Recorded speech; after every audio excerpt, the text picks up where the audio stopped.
Welcome back viewers. நாம 10th biology சாப்டர்ல ஒரு சாப்டரா ஃபுல் அண்ட் ஃபுல் பார்த்துட்டு இருக்கோம். அந்த வகையில் இன்னைக்கு நம்ம 21.11ல இருக்கக்கூடிய கேன்சர் அப்படிங்கிற டாபிக் பத்தி பார்க்க போறோம். வாங்க வீடியோக்குள்ள போலாம். Cancer causes about 4 million death annually throughout the world. கேன்சரால 4 மில்லியனுக்கு மேற்பட்ட மக்கள் ஒரு வருடத்திற்கு இறந்துகிட்டு இருக்காங்க இந்த உலகத்துல அப்படின்னு சொல்றாங்க. In India more then 1 million people suffer from cancer. இந்தியாவை பொறுத்த வரைக்கும் 1 மில்லியனுக்கும் மேற்பட்டவங்க இந்த கேன்சரால பாதிக்கப்பட்டிருக்காங்க. Cancer is derived from Latin word meaning crab. கேன்சர்ங்கிறது ஒரு லத்தீன்ல இருந்து எடுக்கப்பட்ட ஒரு வார்த்தை. ஓகேவா? அதுக்கு மீனிங் என்ன அப்படின்னு கேட்டீங்கன்னா கிராப் அப்படின்னு மீனிங்கா. The study of cancer is called oncology. இந்த கேன்சரை பத்தி படிக்கக்கூடிய ஸ்டடி, அந்த ஸ்டடிக்கு பேர் என்ன சொல்றாங்கன்னா ஆங்காலஜி அப்படின்னு சொல்றாங்க. இதுல ஆங்கோஸ் அப்படின்னா என்ன அப்படின்னு மீனிங்னா டியூமர், அதாவது கட்டி அப்படின்னு அர்த்தம். Cancer is an abnormal and uncontrolled division of cells that invade and destroy surrounding tissue forming tumor or neoplasm. அதாவது கேன்சர் என்ன அப்படின்னு கேட்டீங்கன்னா ஒரு அப்நார்மல் growth, அதாவது ஒரு கண்ட்ரோல் இல்லாத growth-ஆ இருக்கும். எதுல அப்படின்னு கேட்டீங்கன்னா செல் டிவிஷன்ல. அது என்ன ஆகும்னா இந்த சரௌண்டிங்ல இருக்கக்கூடிய செல்ஸையும் டிஷ்யூஸையும் பாதிக்கும், ஒரு கட்டி மாதிரி ஃபார்ம் ஆயிடும். இதுதான் டியூமர் அல்லது நியோபிளாசம் அப்படின்னு சொல்றாங்க. அதாவது நியோபிளாசம்னா என்ன அப்படின்னு கேட்டீங்கன்னா நியூ growth அப்படின்னு அர்த்தம். ஓகேவா? It is heterogeneous group of cells that do not respond to the normal cell division. இது வந்து நார்மலான செல் டிவிஷன் மாதிரி இருக்காது அப்படிங்கறத சொல்றாங்க. இந்த cancerous cells migrate to distant parts of the body and affect new tissues. இந்த கேன்சர் செல்ஸ் ஒரே பிளேஸ்ல தான் இருக்குமான்னு கேட்ட கிடையாது. இது டிராவல் ஆகி எல்லா பார்ட்ஸ்ல இருக்கிற பாடிக்கும் வந்து பரவும் அப்படின்னு சொல்றாங்க.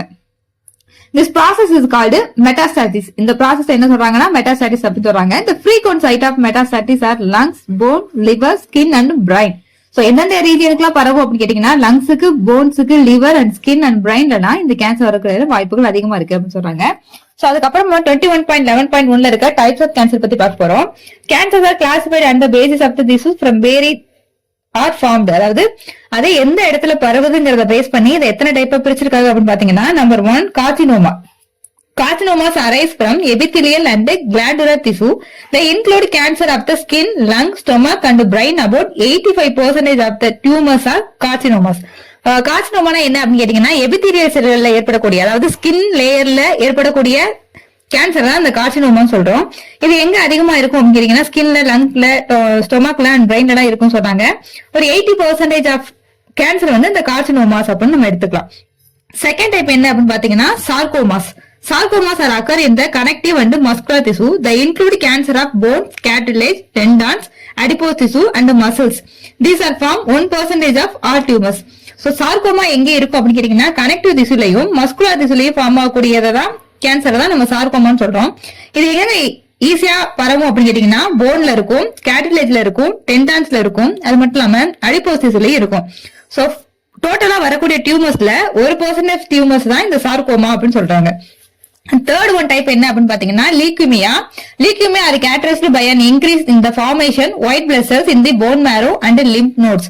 அது leukemia அப்படின்னா என்னன்னு சொல்றாங்கன்னா white blood cells வந்து bone marrowல அளவுக்கு அதிகமா உற்பத்தி ஆகிறது leukemia அப்படின்னு சொல்றாங்க. இந்த leukemia இதுதான் நம்ம வந்து பிளட் கேன்சர் அப்படின்னு சொல்றோம். Most common type of cancer which also affects children below 15 years of age. அதாவது leukemia வந்து அதிகமா எந்த இயர்ஸ் ஆஃப் பீப்புள்ஸ் அஃபெக்ட் பண்ணுது அப்படின்னு கேட்டீங்கன்னா பிலோ 15 இயர்ஸ் உள்ள பீப்புள்ஸ் வந்து அஃபெக்ட் பண்ணுது. ஓகேவா? இப்போ நம்ம கேன்சர்னா என்ன, டைப்ஸ் ஆஃப் கேன்சர் பார்த்திருக்கோம். சோ அதுக்கப்புறமா நம்ம 21.11.2ல இருக்கிற கார்சினோஜெனிக் ஏஜென்ட்ஸ் பத்தி பார்க்க போறோம். Cancer causing agents are called carcinogens. Cancer ஏற்படுத்தக்கூடிய ஏஜென்ட்ஸ் பேர் carcinogens சொல்றாங்க. They are physical, chemical agent, ionizing radiation and biological agent. இதெல்லாம் என்னென்ன இருக்கு அப்படின்னு கேட்டீங்கன்னா பிசிக்கல், கெமிக்கல்ல இருக்கக்கூடிய ஏஜென்ட்ஸ்னா என்னென்ன, இப்போ கெமிக்கல் ஏஜென்ட்னா என்னன்னா நம்ம இப்போ டே பை டே யூஸ் பண்ற நம்ம ஃபுட் மெட்டீரியல்ஸ்ல எல்லாமே கலந்துக்கூடிய கெமிக்கல்ஸ் எல்லாமே இதுல வரும். ஓகேவா? அதுக்கப்புறம் அயனைசிங் ரேடியேஷன் சொல்றாங்க அண்ட் பயாலஜிக்கல் ஏஜென்ட் சொல்றாங்க. இந்த ஃபெர்டிலைசர் எல்லாம் யூஸ் பண்ணோம் இல்லையா, they are the main reason. Okay, next physical irritant. அதாவது heavy smoking causes lung cancer and cancer of oral cavity. pharynx and larynx, brittle and tobacco chewing causes oral cancer. Excessive exposure to sunlight may cause skin cancer. அதாவது என்ன சொல்றாங்கன்னா physical irritant என்னென்ன இருக்கு அப்படின்னு கேட்டீங்கன்னா அளவுக்கு அதிகமா புகைப்பழக்கம் இருக்கறனால லங் கேன்சர் வரும். லங் கேன்சர் மட்டும் இல்லாம ஓரல் கேவிட்டிலும் இந்த கேன்சர் வரலாம். அது மட்டும் இல்லாம நம்ம புகையிலை அதிகமா யூஸ் பண்றதுனால ஓரல் கேன்சர், அதாவது வாய் பகுதியில இருக்கக்கூடிய கேன்சர் வரலாம். அளவுக்கு அதிகமா சன்லைட்ல போனாலுமே ஸ்கின் கேன்சர் வரதுக்கான வாய்ப்புகள் இருக்கு அப்படின்னு சொல்லியிருக்காங்க. Second one is chemical agents. Nicotine, caffeine, products of combustion of coal and oil, pesticide, aspartate, nickel, chitindase and artificial sweetness induced cancer. Okay, chemical reagents என்னென்ன இருக்கு அப்படின்னு கேட்டீங்கன்னா நிக்கோட்டின், இந்த புகையில அதிகமா காணப்படுற எது என்னன்னா அந்த நிக்கோடிங்கிறது தான் வேதிப்பொருள் அதிகமா காணப்படுது. அது மட்டும் இல்லாம கெஃபைன், நம்ம குடிக்கிற காஃபில ஸ்மால் அளவுக்கு கெஃபைன் இருக்கு. இதுவே கெஃபைன் நம்ம அதிகமா எடுத்துக்கும் போது அதுவும் it's a major agent for the cancer. Okay, அதுக்கப்புறம் கம்பஷன் ஆஃப் கோல், அந்த நிலக்கரி எரிக்கும் பொழுது அல்லது ஆயில எரிக்கும் பொழுது அண்ட் நம்ம யூஸ் பண்ற பெஸ்டிசைட்ஸா இருக்கட்டும் அண்ட் ஆஸ்பெட்டாஸ் இருக்கட்டும், நிக்கல், இதெல்லாம் செட்டடைஸ் இந்த மாதிரி யூஸ் பண்ணும் போதுதான் நமக்கு வந்து இது வந்து கேன்சரா வரக்கூடிய வாய்ப்புகள் இருக்கு.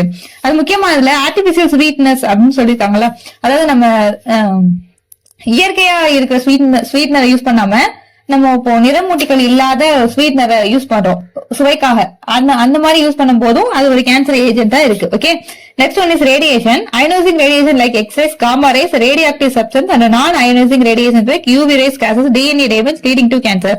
அதாவது அயனைசிங் ரேடியேஷன் என்ன சொல்றாங்கன்னா, நம்ம எக்ஸ்ரேஸ் எடுக்கிறோம்ல, அந்த எக்ஸ்ரேஸ், அது மட்டும் இல்லாம நமக்கே தெரியாத gamma rays and radioactive substance and non ionising radiation, இந்த யூவி ரேஸ், இது எல்லாமே நமக்கு வந்து ரேடியேஷன்ஸ், அதனால நம்மளோட டிஎன்ஏ டேமேஜ் பண்ணும். அந்த டிஎன்ஏ கண்டினியூஸா டேமேஜ் ஆயிட்டு இருக்கும்போது it's lead to be cancer அப்படின்னு சொல்றாங்க. சோ ஒரு 1 or 2 டைம்ஸ் அந்த மாதிரி எக்ஸ்ரே எடுக்கும்போது அதெல்லாம் ஒன்றும் பிரச்சனை கிடையாது. கண்டினியூவா நமக்கு இந்த மாதிரியான ரேஸ் வந்து நம்ம மேல பட்டுட்டே இருக்கும்போது தான் it's lead to be cancer. Okay, next வந்து பயாலஜிக்கல் ஏஜென்ட்ஸ் என்னென்ன அப்படின்னு பாத்தீங்கன்னா causing cancer virus and called oncogenic virus.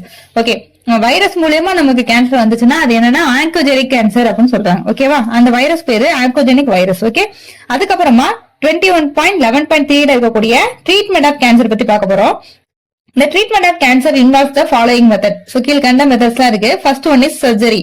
Tumors are removed by surgery to prevent further spread of cancer. ஒரு இடத்துல இப்போ கட்டி மாதிரியான ஒரு சிம்டம்ஸ் இருக்கு, டியூமர் இருக்கு அப்படின்னா அதை சர்ஜரி மூலமா ரிமூவ் பண்ணி எடுத்துறது.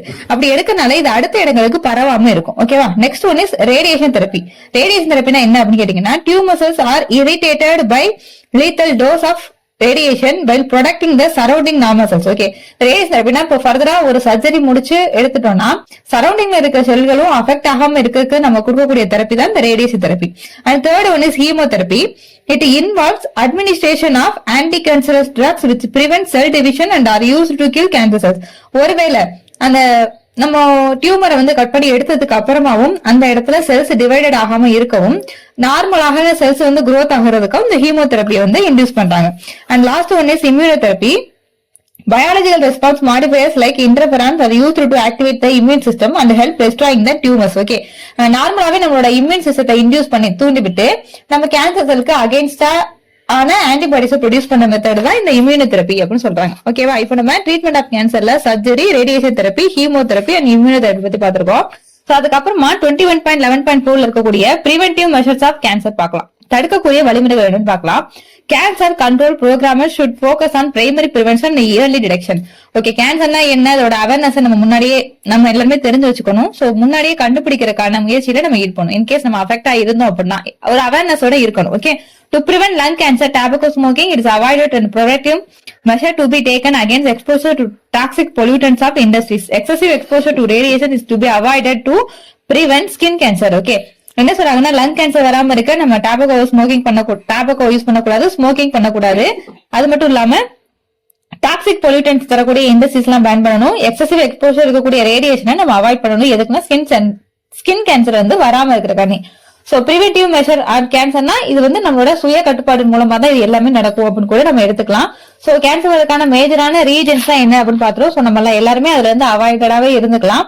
ஓகே, நம்ம இந்த வீடியோல 21.11 இருக்கக்கூடிய cancer, types of cancer, cardiogenic agents, treatment of cancer and preventive measure of cancer பார்த்துட்டோம். இந்த வீடியோ உங்களுக்கு யூஸ்ஃபுல்லா இருந்துச்சு அப்படின்னா நம்ம சேனலை லைக் பண்ணுங்க, ஷேர் பண்ணுங்க, கமெண்ட் பண்ணுங்க. நம்ம சேனலுக்குள்ள நீங்க புதுசா வந்தீங்க அப்படின்னா கண்டிப்பா நம்ம சேனலை சப்ஸ்கிரைப் பண்ணிக்கங்க. தேங்க்ஸ்.